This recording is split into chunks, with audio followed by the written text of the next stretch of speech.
한여름 지나고 잠시 숨 고르기가 필요한 시간.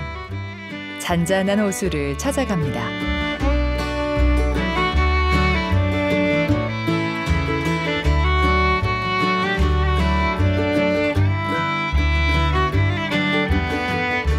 옛 충남 대덕군과 충북 청원군 사이에 있다 해서 대청호라 이름 붙인 곳. 1980년 대청댐 완공과 함께 생겨난 인공호수입니다. 국내에서 세 번째로 큰 담수호라고 하는데요. 울창한 산과 깊은 계곡 덕분에 호수 주변은 뛰어난 풍광을 자랑합니다.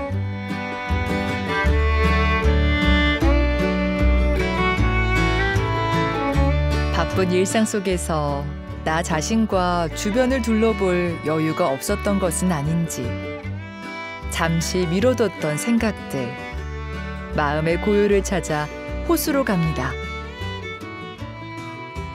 마음속 비울 것은 비우고 새로운 감상을 채우는 여행. 나 자신을 살펴보는 시간을 가질 수 있는 곳. 무심한 듯 알찬 쉼과 여유. 길을 가다 만나는 낯선 듯 익숙한 풍경. 일상을 벗어나 마음을 채우는 여행.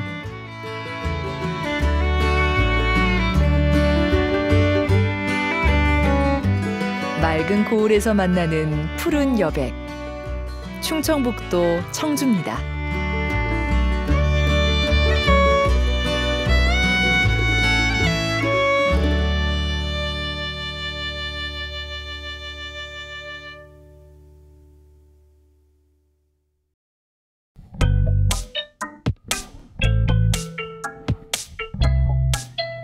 대청호변 잔잔하고 평화로운 풍경. 그 길을 따라가다 비밀스런 정원을 하나 만납니다.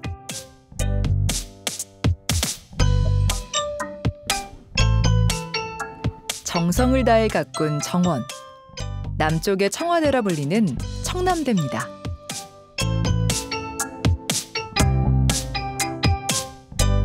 (1983년에) 건립된 대통령 별장인데요. 개방 전엔 대통령이 이곳을 찾아와 휴식과 함께 전국 구성을 한 역사적 장소로, 개방 후엔 시민들의 휴식 장소로 그 역할을 톡톡히 하고 있습니다. 대통령의 공간을 엿보는 즐거움이 있어 여느 관광지와는 다른 품격이 느껴지는데요. 자연을 오롯이 즐길 수 있는 곳으로도 손색이 없습니다. 잘 자란 나무와 꽃들이 철마다 모습을 바꾸고, 때묻지 않은 숲속에는 수달이나 날다람쥐가 서식하고 있다고 합니다. 분수가 시원하게 솟아오르는 이곳, 기와색도 예사롭지 않은데요. 이 건물은 어떤 용도일까요? 이제 본관인데요. 네. 대통령께서 오시면 숙소로 이용하셨던 곳이에요. 2699제곱미터인데 예전 평수로 치면 건평 816평 정도 됩니다. 와, 그럼 여기가 지금 대통령 별장이란 이야기잖아요. 네. 쓰였던 곳이고. 네. 그렇다면 언제부터 우리가 이렇게 일반인들이 와서 관람할 수 있게 된 걸까요? 네. 이제 만들어진 거는 83년도 50때 만들어져서요. 5분 대통령께서 이용을 하신 거고, 개방은 2003년도 노무현 대통령 때 일반 사람 국민들에게 개방이 된 거예요. 아, 그렇다면 지금은 누구에게나 다 와서 네. 관람할 수 있는 대통령의 별장지. 네. 네, 그렇군요. 지금은 그럼 이곳에서 우리가 또 여기 와서 꼭 요거는 좀 자세히 보고 가라 하는 그런 공간도 있을 것 같다는 생각이 들어요. 네, 이제 안에 들어가시면은 이제 1층은 손님들하고 같이 사용하셨던 곳이고요. 2층이 대통령과 가족들만의 전용 공간이에요. 아하. 네, 가셔서 이제 얼마 전까지는 사진을 못 찍었거든요. 근데 지금은 이제 사진도 찍으실 수가 있어서 좋습니다. 아, 그럼 저도 좀 한번 들어가 봐야 네, 되겠네요. 네.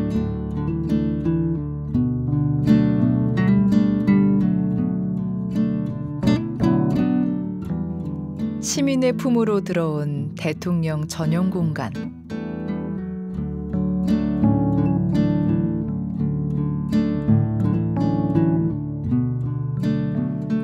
대청호를 옆에 두고 있어 그 경치를 감상하며 한가로운 시간을 보낼 수 있는 곳입니다.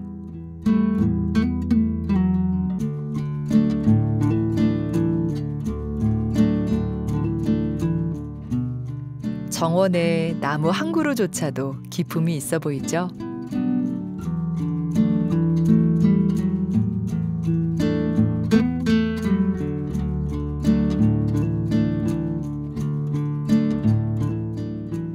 안으로 들어가면 별장으로 이용되던 당시의 가구들까지 그대로 남아 있습니다.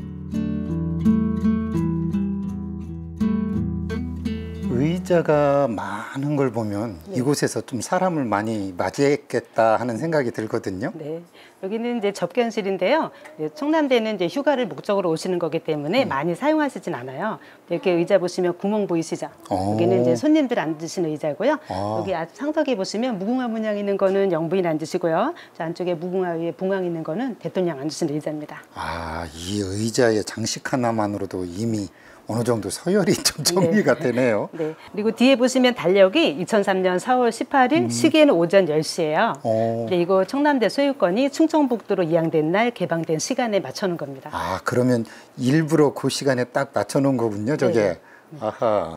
혹시 여기에 접견했던 손님 중에 혹시 뭐 이야기나 기억에 남는 사건이 또 있을까요? 이제 개방 행사하는 날 이제 노무현 대통령 때 개방이 됐잖아요. 그때 여사님께서 이제 지역 유지분들 모시고 여기서 이렇게 담소를 나누신 적이 있습니다.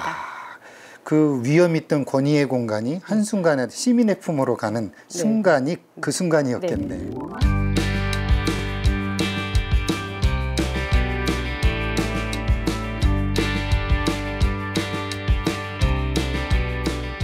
2003년 청남대 개방의 날을 기억하는 달력과 시계가 인상적인데요.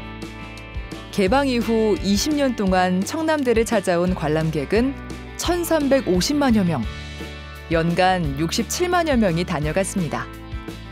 청주의 대표적인 관광지라 할 만한데요.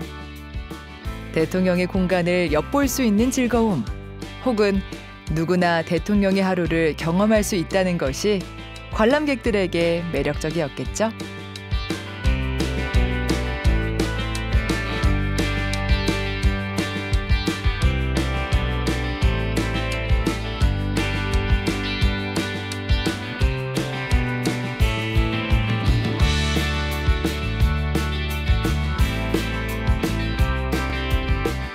호반과 어우러진 수려한 조경, 자연이 주는 최고의 대접을 받으며 잠시 쉬어갑니다.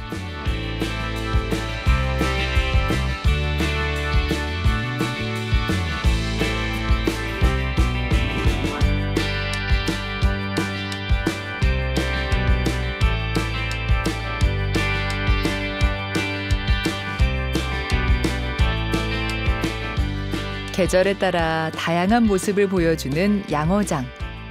청남대 관람의 필수 코스 중 하나인데요. 시원한 분수와 수련이 어우러져 청량감을 더해줍니다. 연못의 수련, 그리고 비치는 저 여름 구름들이 굉장히 한가로워서 거닐다 보면 여유롭다는 생각이 들거든요. 이곳은 어떤 곳일까요? 예전에 대통령께서 사용하실 때는 봄, 여름, 가을에는 양어장으로 쓰고요. 겨울에는 스케이트장을 이용했어요. 근데 이제 지구가 온난화 현상이 생기면서 얼음이 이제 많이 얼지 않기 때문에 지금은 이제 양어장으로만 쓰고 있습니다. 그래서 물이 이제 이렇게 담수잖아요. 네. 고여있는 물이 썩잖아요. 그래서 물을 이제 모터로 물을 저 위에 나무 있는 데를 끌어올립니다. 그래서 물이 내려오면서 물을 계속 자연정화 시켜주고요. 돌미나리, 창포 이런 식물들이 있어서 다 같이 자연정화를 해주고 여기 이제 분수가 있어서 산소 공급도 해주고 있습니다. 지금 저렇게 분수만 봐도 한여름의 더위가 참 싹 식는 느낌이거든요. 이곳의 풍광이 시시각각 다르게 표현되면서 사람을 여유롭게 만들겠어요, 조금. 네, 맞아요. 둘러보시면은 사방이 다 나무로 돼 있잖아요. 네. 그래서 이제 아늑한 느낌도 들고요. 또 이제 봄에는 이렇게 꽃이 피면은 능수벚나무도 늘어지고 불두화나 설국화 같은 꽃이 피면은 또 아주 예쁩니다. 지금 이 녹빛만으로도 저는 좀 시원한다는 생각이 드는데 이곳에서 양어장이라고 하면 지금도 이 속에 물고기들이 좀 네, 많습니다. 지금 이제 수련 때문에 덮여 있어서 잘 안 보이는데요. 이게 보면 아주 큰 물고기들도 많아요. 그렇군요. 지금 수련이 굉장히 많아요. 네. 그리고 수련이 여기는 잘 모르겠는데 다른 거는 잎으로도 번식을 한다고 그래요. 그래서 지금 이제 수련이 피어 있는데 이게 이제 물수자를 쓰는 게 아니라 잠잘 수자를 써요. 그래서 지금은 이제 오전이라 꽃이 이렇게 활짝 피어 있는데 오후 4시쯤 되면은 잠자느냐고 이렇게 오므러집니다. 그래서 잠자는 연꽃이라고 부릅니다. 네.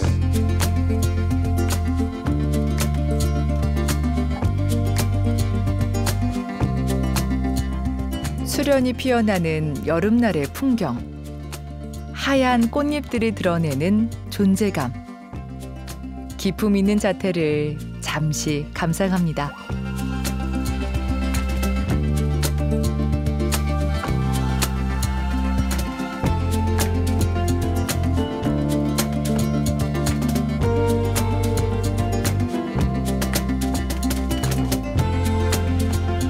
연못, 분수, 그리고 주변의 나무와 꽃들이 주는 여유, 그리고 쉼의 시간을 누려봅니다. 하늘을 가릴 듯 웅장하게 서 있는 메타세콰이어. 한여름의 시름을 잊게 하는 풍경입니다.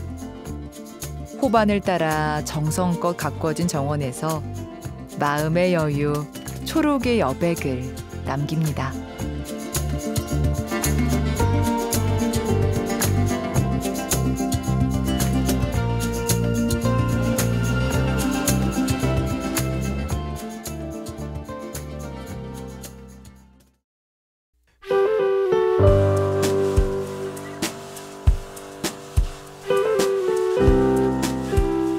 대청호변 청주, 또 하나의 관광명소. 호수가 시원스럽게 내려다 보이는 곳에 자리한 문희문화재 단지입니다. 고향이 그리운 이들이 찾아오는 곳이라는데요. 수몰된 지역에 귀한 문화재를 옮겨왔습니다. 민가와 관아 건물 등 수몰지 역사를 잊지 않도록 옮겨 복원해 놓았습니다. 여기가 지금 현재 문화재 단지잖아요. 네. 어떻게 조성이 됐을까요? 1980년도에 네. 대청댐을 만들게 돼요. 그래서 이쪽에 수몰 지역이 생기는데 그 수몰 지역에 유무형의 문화재들을 이쪽에다 갖다 놓는 거예요. 아. 이유는 조상의 삶과 그리고 교육의 장으로 활용도 하고 또 하나는 주민들한테 휴식 공간을 마련하기 위해서 이 문희문화재 단지가 조성이 됐습니다.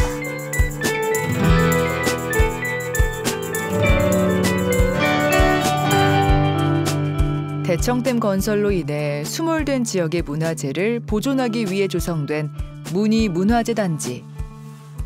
수몰민들에겐 고향의 추억이 있는 곳이고 관광객들에겐 이 지역의 삶과 역사를 이야기해주는 장소입니다. 지금 뒤로 문산관 이렇게 쓰여 있거든요. 네. 이곳은 어떤 곳일까요? 여기는 편하게 말씀드리면 문희현의 객사였습니다. 객사였다는 건 옛날 현감들이나 거주하던 동네의 옆에 사람들이 묵을 수 있는 곳? 그 정도 되나요? 네. 그렇다고 그러면 이곳이 원래 처음부터 여기에 있었을까요? 아니 그렇진 않고요. 네. 저 지금 대청호 물이 보이시죠? 네, 앞에요. 그 한가운데에 있었습니다. 그러다가 문희향교 옆에로 처음에 이사를 와요. 그러고 거기서 문희초등학교 교실로도 사용을 하다가 1993년도, 4년도 그때 정도에 이쪽으로 와서 자리를 잡게 돼요. 그렇구나. 네. 그럼 이곳에서의 뭐 역할이랄까? 이곳이 어떤 역할을 했을까요? 이 문희현 객사라고 얘기하는 이 객사는요. 네. 가운데를 중심으로 정당, 위에는 헌이라고 불러요. 누각같이. 그런데 높이가 다르죠. 네. 한번 보세요. 기단이라고 하는 게 가운데 정당이 가장 높아요. 네. 그러면 이 건물의 중심은 당연히 가운데겠죠. 네. 저기는 전패라는 걸 모셔놔요. 지방에 임금님의 초상화를 걸어놔야 되는데 그럴 수는 없고 그래서 전자를 쓴 패를 모셔놨어요. 그래서 매달 초하루, 보름, 그 다음에 무슨 날, 임금님 생신날 뭐 이런 날은 요 문희현에 계신 많은 분들이 여기 와서 그 전패에다가 인사를 하는 거예요. 그런 역할을 했던? 네, 그런 곳이에요.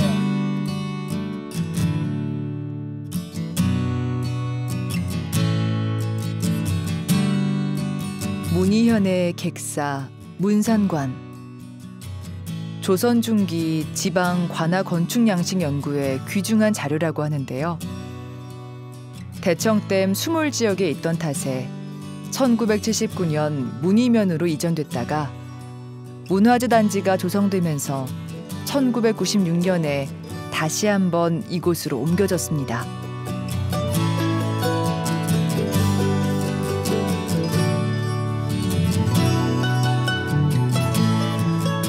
사라질 뻔한 옛 문희현의 기억들. 고향을 두고 온 사람들은 고향 동네의 옛 건물을 보며 잠시나마 마음을 달랩니다. 관아뿐만 아니라 노현리, 북악리, 관정리 등의 민가도 한자리에서 볼 수 있는데요. 초가와 기와가 어우러진 노현리 고가. 충청도 지역 전통가옥의 면모를 볼 수 있습니다. 길게 이어진 담장 아래 놓인 장독대, 단을 높인 사랑채, 초가와 기와를 적절하게 사용해 실용적인 면모가 돋보이고 단단한 대들보와 석가래를 튼실하게 정성 들여 잘 지은 집입니다. 여기 앉아 있으니까 그냥 큰 집에 놀러 온 것 같아요. 이 집 자체가 수몰지구에서 그대로 온 보존된 집 맞죠? 네, 맞습니다. 그래서 그런지 왠지 손때도 묻어 있고 꼭 어르신들이 나올 것 같은데 이 집 구조의 특징이라면 좀 어떤 게 있을까요? 이 집은 서민주택지구는 굉장히 잘 지어진 집이고요. 네. 대청마루를 중심으로 해서 남성 공간, 여성 공간이 따로 되어 있어요. 양방가옥은 사랑채가 분리되어 있음에도 불구하고 여기는 그냥 같이 있는데도 살짝 높이만 다르게? 네. 그렇군요. 그럼 그 당시에 그렇게 분별이 좀 이루어졌다는 이야기네요? 맞습니다. 왜 그러냐 하면 맨날 이런 얘기를 하잖아요. 남녀 칠세 부동석이다. 그렇게 얘기하는데 양방가는 공간이 세 개로 정확하게 나눠졌어요. 사당 공간, 안채, 사랑채. 그런데 여기는 사당 공간이 있어야 되고 사랑채, 안채 이렇게 있어야 되는데 이 집 안에 그게 다 들어있어요. 지금 기역자형의 목조 기와집인데요. 대청마루 중심으로 사랑채, 네. 남성만의 공간, 안채, 여성만의 공간. 그럼 사당이 있어야 되겠죠? 옆에 이렇게 항상 윗배 두시고 하던 네, 공간. 네, 네. 저 봤거든요. 근데 어디 있을까요, 얘는? 이쪽에 있을 것 같은데? 이쪽에요? 네. 여긴 부엌인데? 그렇죠. 그렇다면? 저기 차고지 발라진 곳 한번 그쪽에 보실래요? 있겠군요. 여기. 네. 저거를 이렇게 서민주택에서는 사당이라고 안 하고 벽감이라고 그래요. 벽감. 네. 조기에 사대 시인이가 모셔져 있는 거예요. 벽 속에 있는 감실. 네네네 맞습니다. 벽 속에 있는 감실. 그래서 뒤뜰로 가보면 그쪽에는 이렇게 좀 나와 있어요. 저희가 무심코 넘길 일이 아니라 네네네. 조금 자세히 보면 그런 게 또 보이는군요. 네네네.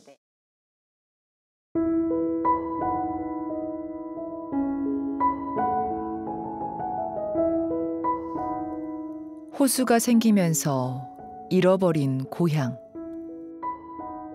고향 마을에 옛 이야기가 남아있는 곳.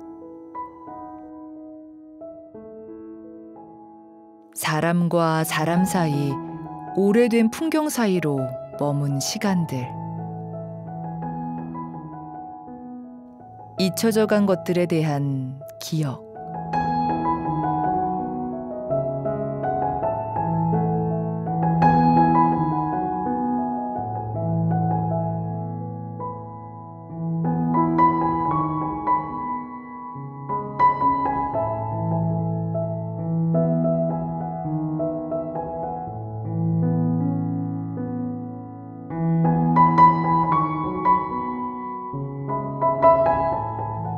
너른 호수를 따라 펼쳐지는 풍경을 바라보며 잠시 숨을 고릅니다. 팍팍한 일상에서 벗어나 잠시 쉬어갈 수 있는 곳. 대청호의 옛 이야기를 담은 마을에서 호수의 오래된 이야기를 들어봅니다. 호수의 여백을 마음에 담습니다.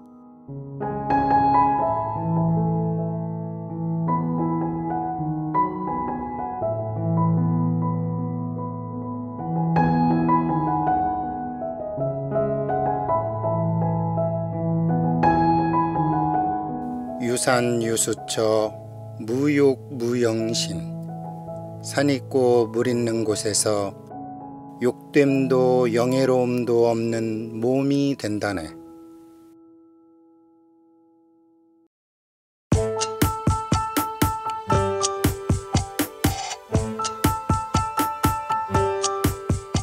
이번엔 청주의 원도심 중앙동으로 향합니다.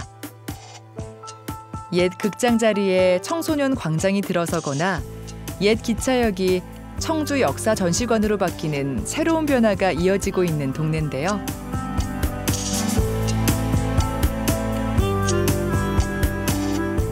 그 변화 중에 하나, 청주의 명물로 꼽히는 목욕탕 건물입니다.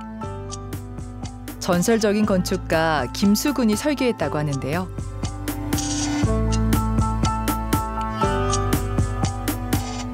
안으로 들어가면 목욕탕에서 쓸 법한 수건이 천장에 걸려 있는가 하면 때를 미는 타올을 이용해 벽을 장식해 놓았습니다. 목욕탕의 기억을 품은 공간이라고나 할까요?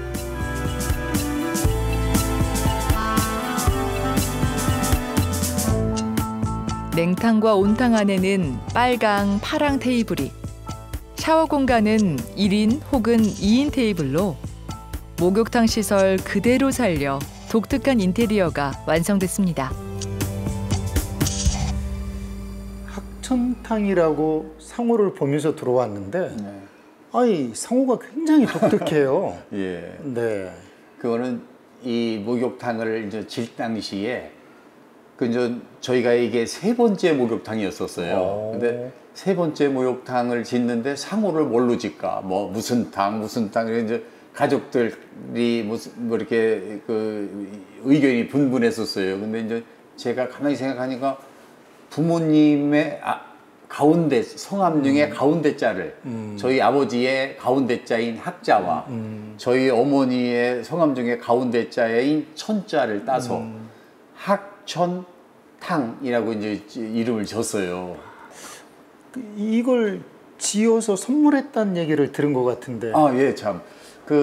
이거는 세 번째 질 당시에 저희 어머니가 한갑 때와 이게 일치가 됐었어요. 그래서 저희 아버지가 야, 네 어머니가 내년이 한갑인데 한갑 선물을 이걸로 좀 주면 어떻겠느냐고. 그래서 저희는 가족들이 다 박수 쳤어요. 그러니까 저희 어머니는 아주 참 크고도 아름답고 훌륭한 작품을 선물을 받으신 건데 굉장히 우리 어머니 아주 좋아하셨어요. 와.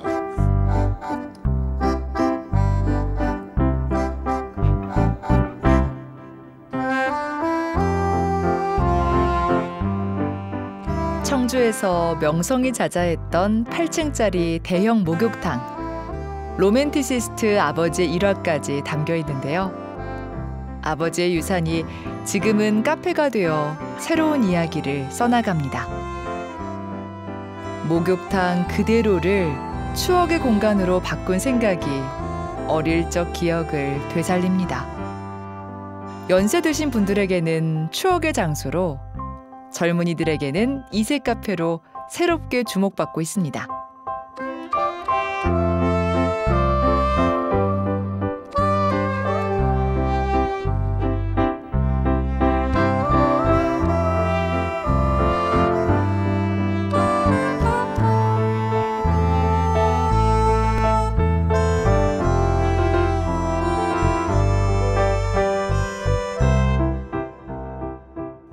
남탕 뒤로 이어지는 주방. 커피 한 잔도 특색을 더해 준비합니다. 삶은 계란이 더해진 목욕탕 카페만의 독특한 메뉴. 어울리지 않는 듯 어울리는 모습들이 이곳에서의 시간을 다양하게 채웁니다.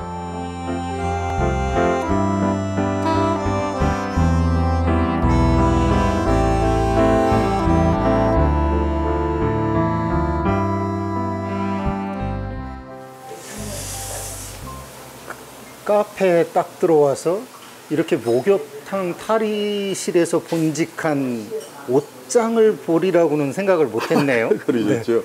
네. 여기 이제 아까 말씀드렸지만 여기가 이제 목욕탕을 오랫동안 하다가 이 카페로 바뀐 거니까 이게 오픈 당시 그러니까 35년 전 개업할 당시에 그 옷장 그대로예요. 예. 그 당시에 이런 옷장이 있었나요? 그 당시는 그 옛날에는 이 문짝이 지금 이제 어느 목욕탕을 가나 이렇게 이 형태의 직사각형 문인데 옛날에는 이 문이 정사각형이었어요. 그 옛날에는. 그 정사각형 옷장에서 이게 직사각형 옷장으로 바뀌는 저희가 처음 시도를 해본 옷장이에요. 와. 그러니까 이게 아주 변화를 가져오게 된 그 최초의 이런 형태의 옷장이었어요. 저는 더 궁금한 게요. 저기 빨간 삼각형의 표시가 있는 부분에 기스가 좀 나 있어요. 흠집이. 예. 이게 뭐 때문에 그렇죠? 요 자국은 네네네네. 예, 이 자국 말씀하시는 네네. 거죠. 예. 이거는 35년 전에는 카드가 없었기 때문에 현찰을 많이 갖고 다니잖아요. 그러니까 네. 현찰을 갖고 다니는 사람들이 표적이 돼서 이 도둑들이 이거를 강제로 열기 위해서 이걸 빼촉한 걸로 갖다가 그러니까 한마디로 말하면 도라이바 같은 걸로 그래서 이게 그 흔적입니다. 와. 아픈 상처예요.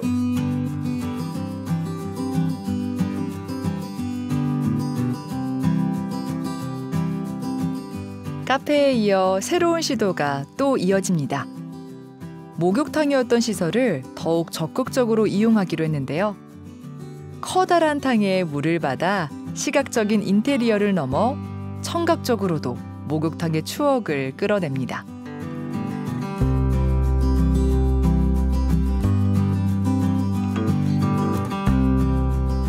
김이 모락모락 피어나는 뜨끈한 탕에 몸을 담그고 있으면 긴장이 풀어지고 졸음이 쏟아지던 기억. 엄마와 나란히 앉아 도란도란 이야기를 나누던 모습. 목욕이 끝나고 사 먹는 요구르트, 바나나 우유의 달콤함. 목욕탕은 단순한 공간을 넘어 향수를 불러일으키는 어떤 매개체가 아닐까 싶은데요. 물소리가 가득한 독특한 공간에서 어릴 적 기억들이 새록새록 떠오릅니다. 이렇게 목욕탕에 물소리가 착착착착 들리면서 공간이 누가 봐도 그러면서도 새로운 변화가 시도되고 있다는 생각이거든요. 예. 이 공간을 좀 설명해 주신다면요. 옛날에는 여기가 그 알몸으로 목욕을 하던 곳이잖아요. 네네. 근데 이제 지금은 여기서 이제 식사를 하는 공간인데, 식사하러 많이 다녀오셨지만, 식사하는 공간에서 물소리가 들리는 데가 흔치 않을 것 같아요. 야외 외에서는 뭐 절대로 들을 수가 없죠. 그렇죠. 그래서 저는 그 여름에 우리가 계곡에 가면 뭐 이렇게 삼겹살도 구워먹고 이랬을 때 계곡 소리를 들으면서 식사를 하는 경우도 있잖아요. 그래서 그거를 한번 좀 그 연출하고 싶었어요. 실내에서도 식사를 하면서 야외에서 그 어떤 물소리를 들으면서 식사를 하고 싶은 그런 분위기를 한번 여기다 연출을 해본 겁니다. 남이 알면요. 여기가 목욕탕이 아니었던 공간을 목욕탕처럼 꾸몄다고 생각할 수도 있겠어요.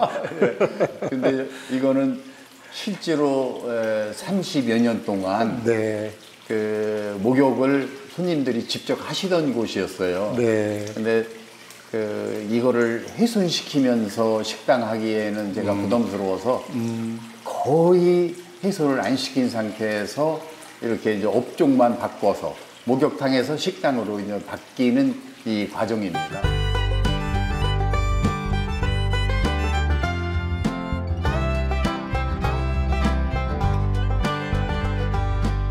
실내에서 물소리를 들으며 식사할 수 있는 공간. 생각만 해도 이색적인데요. 어린 시절 부모님 손을 잡고 다니던 목욕탕의 따뜻한 기억. 옛 기억을 그대로 간직하고 있는 곳. 30년 세월의 이야기가 이곳에 머물러 있습니다.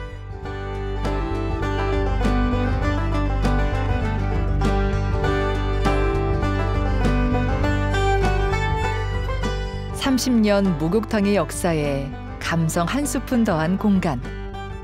이제 목욕탕을 넘어 청주의 새로운 명소로 새로운 이야기가 시작됩니다.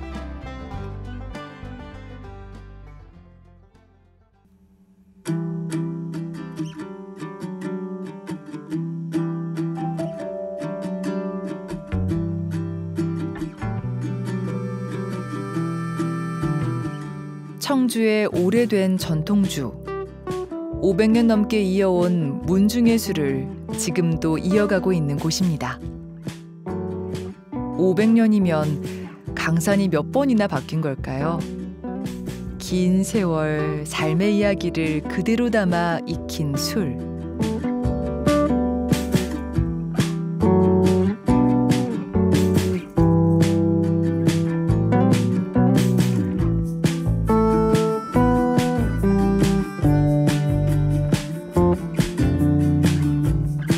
정성을 다한 고두밥과 누룩. 거기에 청주의 맑은 물을 넣어 술을 빚습니다.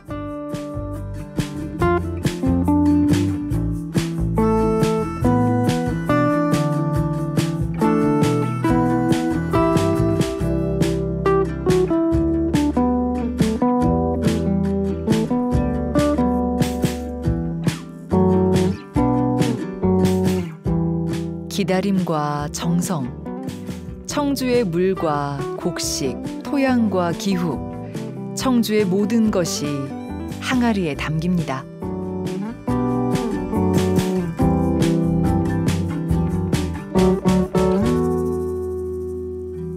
와, 지금 이게 술 빚는 데 들어가는 재료겠죠? 네, 예, 재료고요. 네.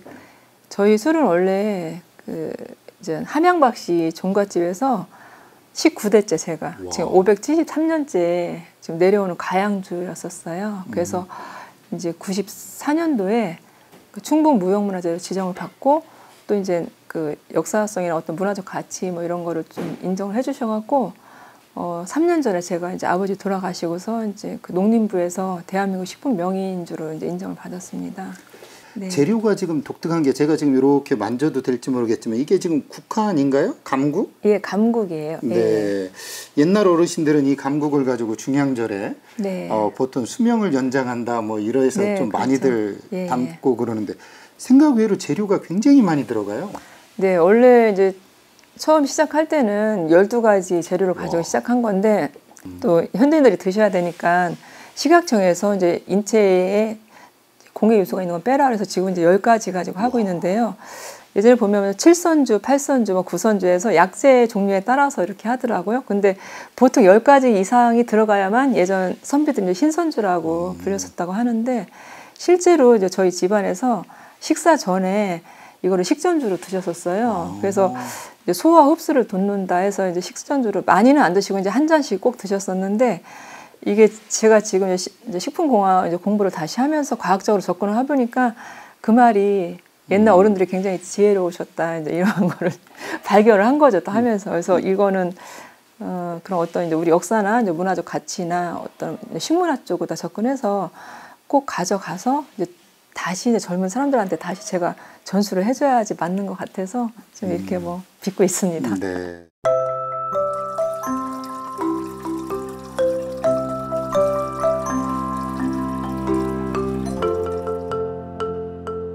500년을 이어온 가양주. 더디고 고된 일이지만 박준미 명인은 오늘도 술을 빚습니다. 잘 익은 술이 되기까지 100일 넘게 숙성해야 하고 까다로운 온도와 습도를 맞춰야 한다는데요. 청주의 물과 쌀, 그리고 귀한 약재들을 정성껏 다루고 상품화를 위해 현대인의 입맛에 맞추기 위한 노력을 게을리하지 않았습니다. 밑술에 2번의 덧술을 거쳐 술을 완성하는 방식으로 깊고 부드러운 맛을 만들어냈습니다.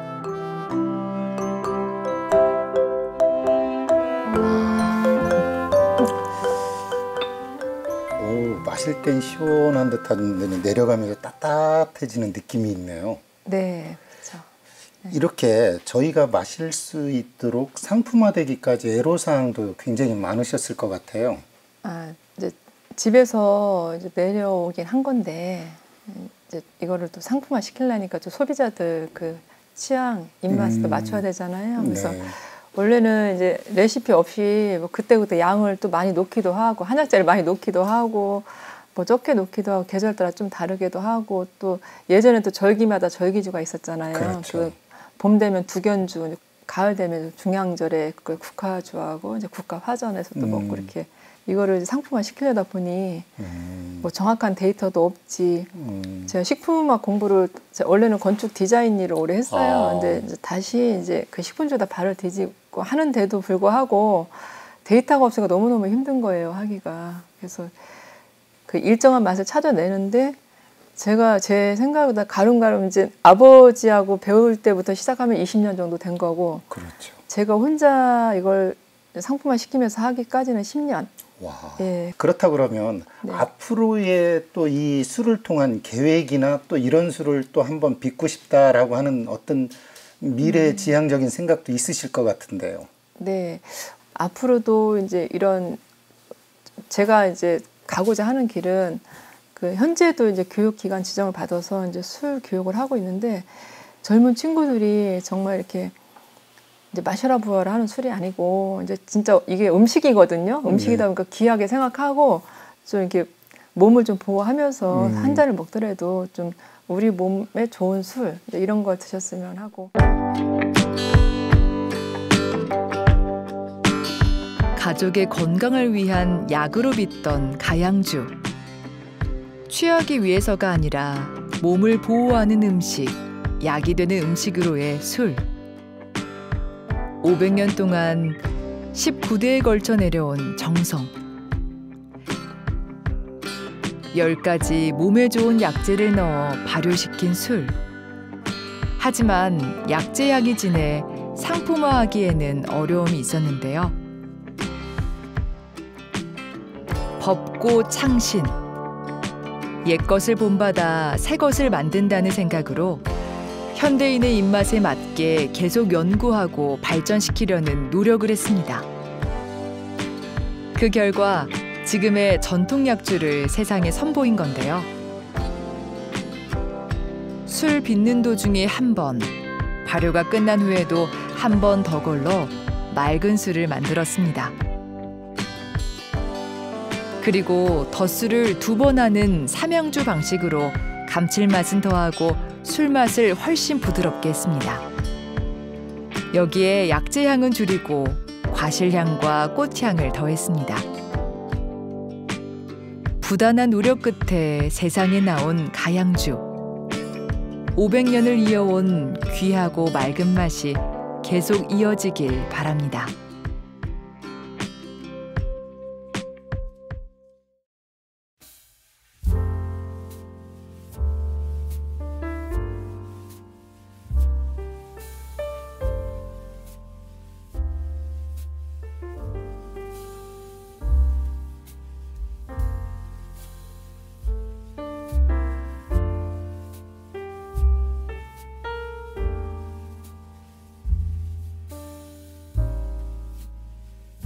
글씨를 통해 세상과 소통하는 서예가.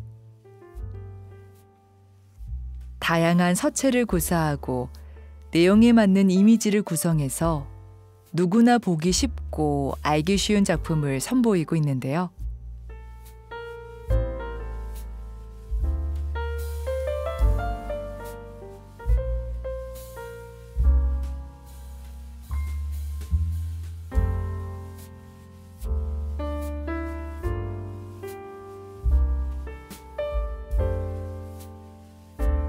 화선지 위에 문자를 배치하는 단순함을 넘어 자신만의 조형 메시지를 보여주고 있는 서예가.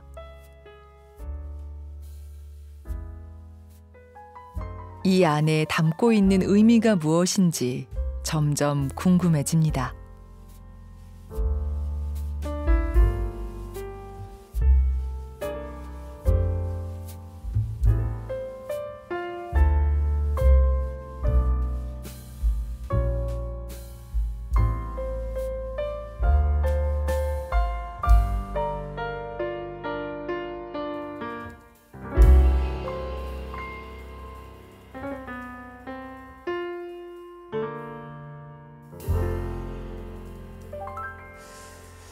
와, 이렇게 쓰시는 모습만 봐도 제가 다시 속이 시원한데요. 이 작품에 대해서 좀 설명 좀 부탁드릴게요. 사람들이 서예라고 하는 부분에 대해서 어떤 예술로 접근하는가를 가끔 물어보고 그럴 때 이제 고민하던 부분이, 우리의 용어에 시가 가장 대표적인 그런 부분이었다는 것을 가지고 생각을 한 부분인데요. 그 부분에 가장 모든 식물의 씨앗이 원형으로 되어 있고, 그래서 우리 한글의 시가 보시다시피 한자로 한글로 시, 한자로는 마음심을 형용한 부분이고, 또 형상은 불시, 또 엄마가 아기를 품은 그런 마음, 이런 것을 표현한 글씨라고 보시면 좋을 것 같습니다. 더군다나 이렇게 써놓은 글이 너무 좋아요. 성시, 맵시, 솜씨, 말시, 글씨, 마음씨가 이렇게 딱 이렇게 써놓은 것이 시가 점점 자라나는 것 같아서, 또 인격적으로까지 드러나는 것 같아서 굉장히 좀 조형도 독특하고, 이렇게 한글을 가지고 새롭게 도전하는 형의 모습이 예전부터 좀 있었잖아요. 우리가 서예의 서와 동원이라고 이렇게 하고, 지금 현대 서예라고 하시는 분들이 조형성에 대한 부분을 문자를 떠난 비문자 서예를 많이 하고 계신데, 저는 문자를 통해서 조형적 원리를 담고 싶습니다. 그래서 한글이 가지고 있는 단어가 많은데요. 예를 들자면 흥, 시, 정, 이런 부분들은 우리 고유어로서 엄청난 그런 언어 자체에서 힘을 발휘하는 게 있을 것 같아요. 그래서 그걸 가지고 조형적으로 표현하는 그런 부분들이 저는 해외 시장에서도 느낌을 주고 감동을 줄 수 있는 그런 작품 구성을 앞으로 할 것이고, 계속 연구해 나갈 것입니다.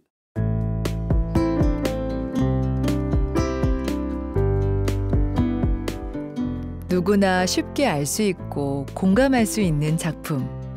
글감의 선택도 어렵지 않은 것이 대부분인데요. 쉽지만 깊이 생각하게 되는 메시지가 그의 작품엔 담겨 있습니다.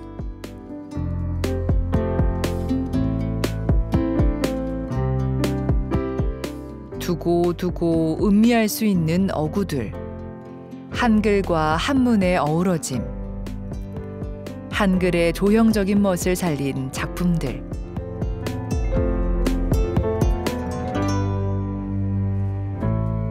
한글의 다양한 의미를 담아내는 작업. 힘찬 필체로 표현해낸 다양한 작품들을 감상해 봅니다.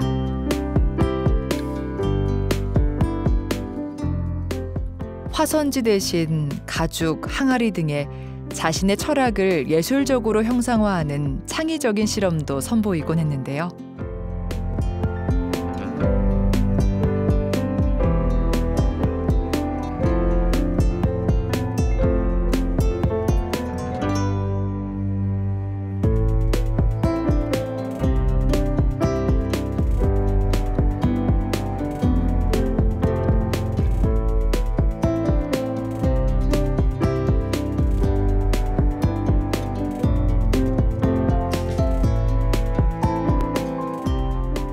소재 도장 등 다양한 활동을 통해 많은 사람들과 소통하기도 합니다. 서예를 통해 모든 사람이 행복해졌으면 하는 마음. 서예가 김종칠이 글씨를 쓰는 이유입니다.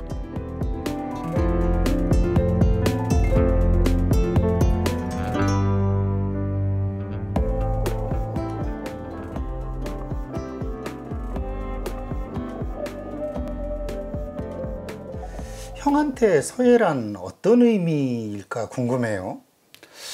서예 저한테는 저 앞에 써놨다시피 저한테는 종교적 삶이라고 이렇게 말하고 싶습니다. 그러니까 글씨에 이단화 같이 느껴질 수도 있는 부분이 좀 있겠죠. 왜냐하면 전공을 하면서 그 예술이라고 하는 것이 사회가 어떻게 들어올 것인가, 지금 이렇게 조금 침체됐다고 하는 부분이 이루어진 부분이 서예하는 사람들끼리만의 잔치였지 않는가. 과거에도 그러하고 현재에도 그러한데 현재는 더더욱이 더 힘들어진 상황이죠. 왜냐하면 한문을 안 쓰고 또 한시를 짓고 그런 시대가 아니기 때문에 지금도 서예하는 사람들끼리만 조금 얄팍한 지식을 가지고 좀 논하고 있지 않았었는가 그런 생각을 가져요. 그러면서 이게 대중화와 그다음에 세계화를 가기 위해서는 미술적 창의적인 그런 조형성에서 접근을 해야 되지 않겠나 이런 생각을 가져서 이제 조형적으로 연구를 하게 된 거죠. 앞으로 형의 그 조형성을 통한 세계화에 대한 열정 계속 응원하고요. 그렇다 그러면 향후도 앞으로 계속 꿈꾸는 건 그쪽을 더 많이 저는 그게 더 저한테 체질에 맞는 것 같아요. 여기 있는 사람들이 글씨를 잘 썼느니 못 썼느니 옥신각신 하는 것보다 내가 갖고 있는 정신세계를 담고 그것을 아무도 모르는 사람이 봐줄 때 오히려 더 저한테는 지음이라고 할 수 있는 이런 것이 통하고 있지 않는가 이런 생각을 좀 갖습니다. 특히 더 제가 자신 있게 생각하는 부분은 세종대왕님한테 진짜 10번 두더절하고 싶은데 한글 문자를 창안해 놨다는 겁니다. 네. 우리의 소리를 담고 한자도 어울려질 수 있고 영어도 그대로 한글로 쓸 수 있고 영어와 혼합해서 쓸 수 있고 한글과 한자 혼합해서 쓸 수 있고 이런 문자는 세계에서 한글밖에 없어요. 네.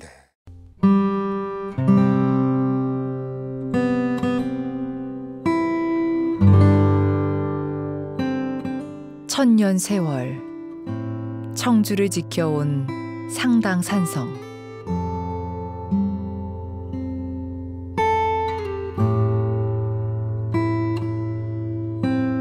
이곳에서 청주 여행을 되돌아봅니다.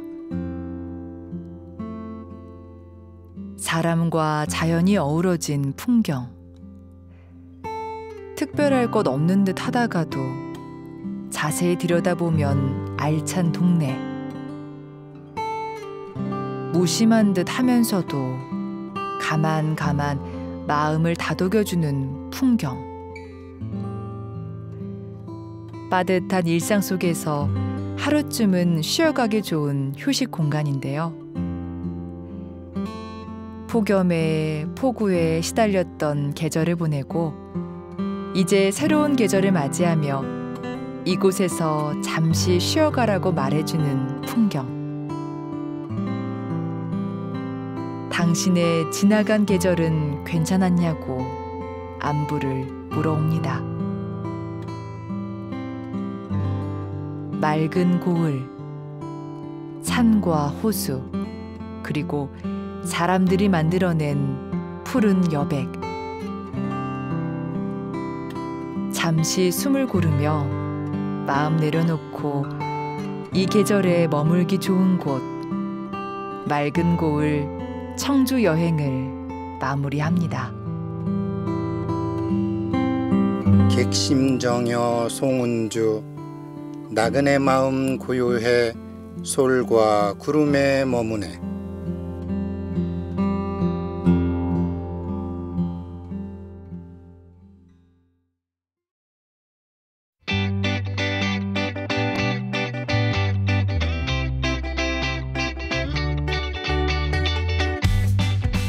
대청호를 품은 비밀 정원 청남대.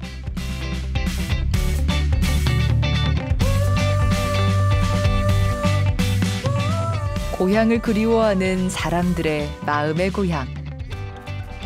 무심한 듯하면서도 알찬 동네. 푸른 여백이 있는 맑은 고을 충북 청주입니다.